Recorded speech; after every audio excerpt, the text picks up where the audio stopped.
Bismillahirrahmanirrahim. Assalamu alaikum dear students. This is Shahbaz Mahmood and our today's topic of discussion is parts and functions of brain. Human brain एक complex structure है जो हमारी different activities को control करता है। इसके साथ ही एक डेलिकेट टिश्यू भी है। सो इसकी प्रोटेक्शन के लिए सबसे पहले है स्कल जो इसकी प्रोटेक्शन करती है। स्कल के नीचे मेनिंजेस की लेयर्स हैं जो इसको मजीद प्रोटेक्शन प्रोवाइड करती हैं। ब्रेन में सेरेब्रोस्पाइनल फ्लूइड भी होता है जो कि एक शॉक एब्जॉर्बर के तौर पर एक्ट करता है और उसको डैमेज से बचाता है। ये सब इसलिए क्योंकि ब्रेन एक डेलिकेट टिश्यू है और एक वाइटल ऑर्गन है। अब अगर हम मेनिंजेस की बात करें, मेनिंजेस 3 लेयर्स की फॉर्म में है। स्कल के फौरी बाद जो लेयर है उस लेयर को ड्यूरा मैटर कहते हैं और ड्यूरा मैटर के बाद आती है अरेक्नाइड मैटर एंड देन जो इनर मोस्ट लेयर है उसे पाया मैटर कहते हैं।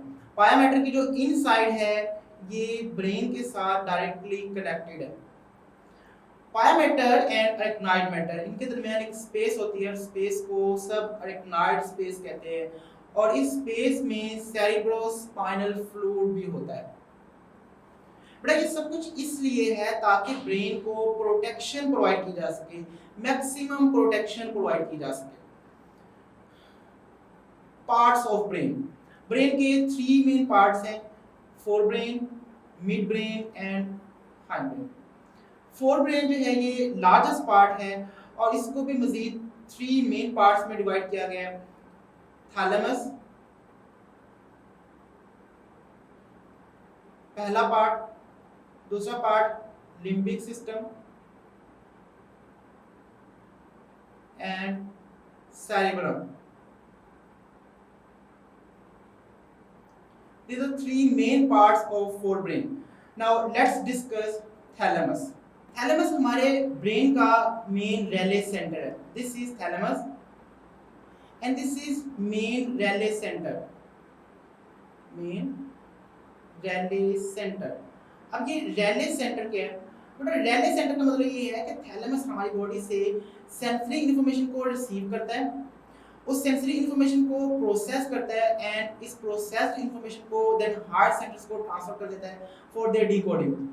अब ये सारी इंफॉर्मेशन को हार्ट सेंटर्स को ट्रांसफर नहीं करता, ये कुछ इंफॉर्मेशन जो नेसेसरी इंफॉर्मेशन है उसको हार्ट सेंटर्स को भेज देता है, बाकी इंफॉर्मेशन हार्ट सेंटर्स को ट्रांसफर नहीं करता। अब ये जो प्रोसेस है जिसमें फिल्ट्रेशन हो रही है इंफॉर्मेशन की, हार्ट सेंटर्स को कुछ इंफॉर्मेशन भेजी जा रही है, कुछ नहीं भेजी जा रही, ये बहुत ही इंपॉर्टेंट प्रोसेस है। अगर हम बात करें किसी एक चीज़ पर फोकस करने के हवाले से या कंसंट्रेट करने के हवाले से, तो हम किसी भी चीज़ पर, किसी एक टास्क पर इसी प्रोसेस की वजह से फोकस कर पाते हैं। फॉर एग्जांपल आप कोई बुक रीड कर रहे हैं, फुल कंसंट्रेशन के साथ रीड कर रहे हैं, तो अगर आपको कोई आवाज़ देता है उस वक्त, तो बात ऐसा होता है कि आपको वो आवाज़ सुनाई नहीं देती।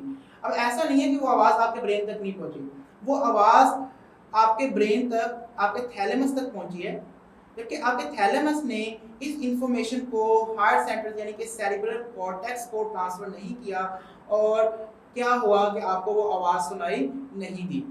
अभी इस वक्त आपका जो थैलेमस है वो आपकी रीडिंग की स्टिमुलस को मेन स्टिमुलस के तौर पर ट्रीट कर रहा है, जबकि बाकी स्टिमुलस जो है उनको निगलेक्ट कर रहा है, तो इस वजह से आपको आवाज़ सुनाई नहीं दी। अब अगर ऐसा ना होता तो आप सोचिए आपको किसी भी चीज़ पर फोकस और कंसंट्रेट करने में कितनी दुश्वारी हो सकती थी, ठीक है। तो थैलेमस जो है एक रैले सेंटर के तौर पर एक्ट करता है। अब अगर हम बात करें लिम्बिक सिस्टम की, तो लिम्बिक सिस्टम में हाइपोथैलेमस, अमिगडाला और हिप्पोकैम्पस इंक्लूडेड है। Hypothalamus, amygdala and hippocampus. कुछ बुक्स में थैलेमस को भी लिम्बिक सिस्टम में ही इंक्लूड किया गया है, बट आपकी बुक में क्योंकि थैलेमस को सेपरेट रखा गया है इसलिए हम लिम्बिक सिस्टम में हाइपोथैलेमस, अमिगडाला एंड हिप्पोकैम्पस पढ़ेंगे। हाइपोथैलेमस बॉडी की होमियोस्टेसिस मेंटेन करता है, अमिगडाला इमोशंस को कंट्रोल करता है और हिप्पोकैम्पस मेमोरी स्टोरेज में इन्वॉल्व है। सबसे पहले हम बात कर लेते हैं हाइपोथैलेमस की। सो हाइपोथैलेमस जो है एक स्मॉल स्ट्रक्चर है जो थैलेमस की निचली साइड पे पड़ा होता है और ये होमियोस्टेसिस को मेंटेन करता है, बॉडी की इंटरनल स्टेडी स्टेट को मेंटेन करता है, होमियोस्टेसिस को मेंटेन करता है। सो होमियोस्टेसिस को मेंटेन करने के लिए ये ऑटोनॉमिक नर्वस सिस्टम का इस्तेमाल कर सकता है या ये पिट्यूटरी ग्लैंड से रिलीज होने वाले हार्मोन्स को कंट्रोल करता है। तो दो तरह से ऑटोनॉमिक नर्वस सिस्टम के जरिए या हार्मोन्स को कंट्रोल करके ये होमोस्टेसिस को मेंटेन करता है। फंक्शंस की बात की जाए तो हाइपोथैलेमस जो है ये हंगर यानी कि भूख को कंट्रोल करता है, थर्स्ट प्यास को कंट्रोल करता है, बॉडी टेम्परेचर को कंट्रोल करता है। बॉडी टेम्परेचर फॉर एग्जांपल अगर टेम्परेचर इंक्रीज हो रहा है बॉडी का 37 डिग्री सेल्सियस से बॉडी टेम्परेचर अगर इंक्रीज हो रहा है तो क्या करता है हाइपोथैलेमस ऑटोनॉमिक नर्वस सिस्टम के जरिए स्वेट ग्लैंड्स को मैसेज भेजेगा, वहां पर्सपायरेशन का प्रोसेस स्टार्ट होगा, इनके पसीना आएगा हमें और कूलिंग स्टार्ट होगी, तो इस तरह से बॉडी टेम्परेचर नॉर्मल आ जाएगा। सो इसी तरह से सेक्सुअल एक्टिविटीज को कंट्रोल करने के लिए ये पिट्यूटरी ग्लैंड के हार्मोन्स को कंट्रोल करता है। For example male and female में follicle stimulating hormone and luteinising hormone जो है ये सेक्सुअल एक्टिविटी में बहुत इंपॉर्टेंट है। अब ये दोनों हार्मोन जो हैं ये पिट्यूटरी ग्लैंड से रिलीज होते हैं, इनका रिलीज जो है ये हाइपोथैलेमस कंट्रोल करता है। For example follicle stimulating hormone जो है इसका रिलीज हाइपोथैलेमस से एक रिलीजिंग फैक्टर रिलीज होता है जो कि फॉलिकल स्टिमुलेटिंग हार्मोन को कंट्रोल करता है। इसी तरह से फॉलिकल स्टिमुलेटिंग हार्मोन जो है ये फीमेल में मेंस्ट्रुअल साइकिल में इन्वॉल्व है, जबकि मेल में जो है ये सर्टोली सेल्स जो है उनको डेवलप करने में इन्वॉल्व है। तो इस तरह से मेल एंड फीमेल की सेक्सुअल एक्टिविटी को कंट्रोल जो है हाइपोथैलेमस करता है। और हम बात करें अमिगडाला की, तो अमिगडाला हाइपोथैलेमस के पास बड़ा एक छोटा सा स्ट्रक्चर है जो हमारे इमोशंस और बिहेवियर्स को कंट्रोल करता है। इसके अलावा हमारा फियर में किस तरह का रिस्पॉन्स होगा उसे भी कंट्रोल करता है। एक्चुअली ये फियर प्रोसेसिंग में इन्वॉल्व है। जब भी किसी फियरफुल स्टिमुलस की इंफॉर्मेशन अमिगडाला को मिलती है तो अमिगडाला फौरी तौर पर हाइपोथैलेमस को मैसेज भेजता है ताकि वो फाइट और फ्लाइट रिस्पॉन्स ऑन करे।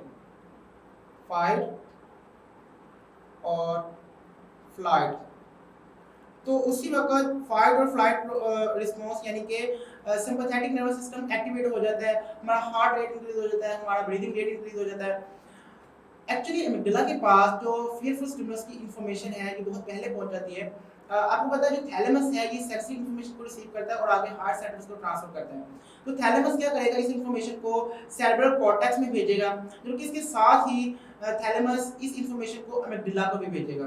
तो अमिगडाला जो है ये सेरेब्रल कॉर्टेक्स से जवाब आने से पहले ही रिस्पॉन्स दे देता है। एक्चुअली वहां पर अभी प्रोसेसिंग चल रही होती है, अभी तो हम सोचते भी नहीं है और रिस्पॉन्स आ जाता है। तो इस तरह का जो रिस्पॉन्स है ये एक रिफ्लेक्सिव रिस्पॉन्स है और ये रिस्पॉन्स आम तौर पर उस वक्त होता है जब हम कोई बहुत ही ज्यादा डेंजर में हो, किसी बहुत ज्यादा खतरे वाले एरिया में हो।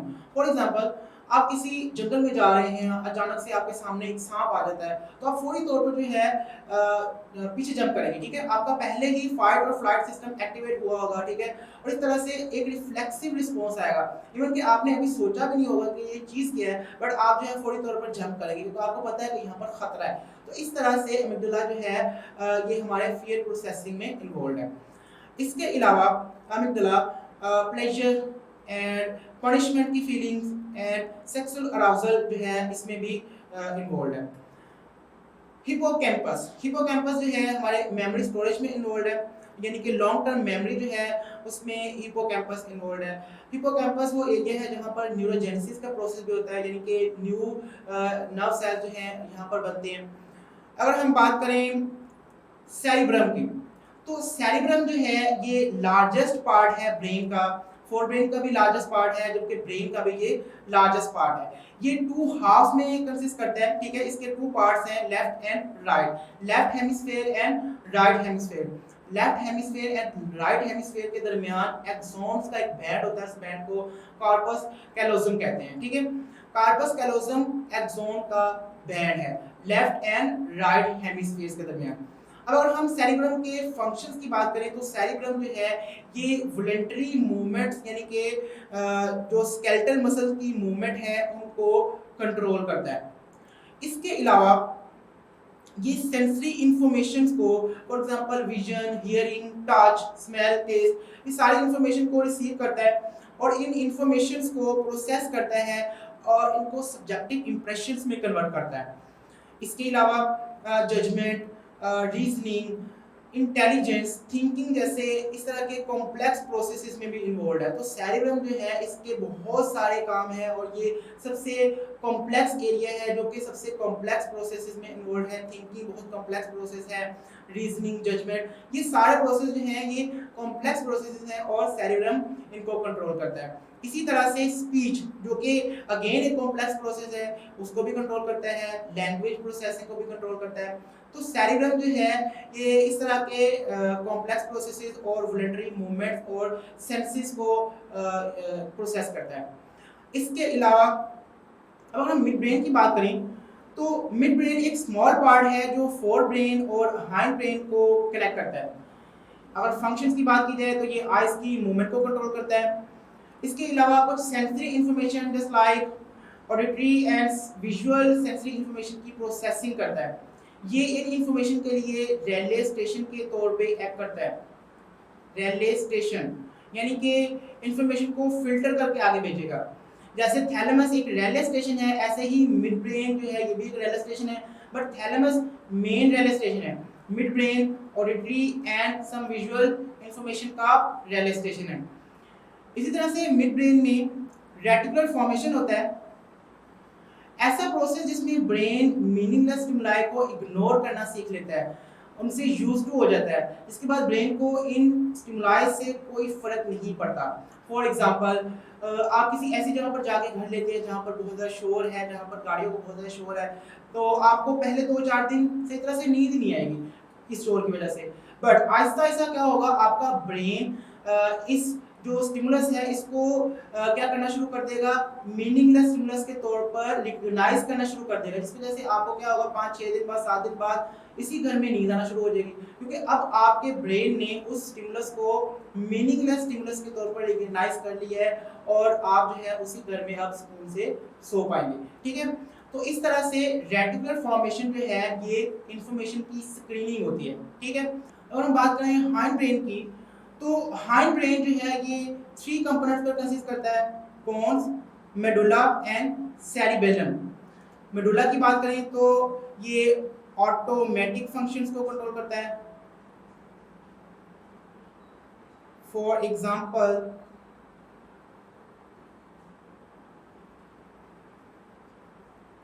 हार्ट रेट, ब्रीदिंग, इसी तरह से स्वॉलोइंग। अगर हम पोन्स की बात करें तो पोन्स ब्रीदिंग का रेट और पैटर्न डिटरमाइन करता है, rate and pattern of breathing. Cerebellum की बात की जाए तो ये हमारा बैलेंस एंड पोस्चर मेंटेन करता है। इसके अलावा ये लर्निंग प्रोसेस में भी इन्वॉल्व है।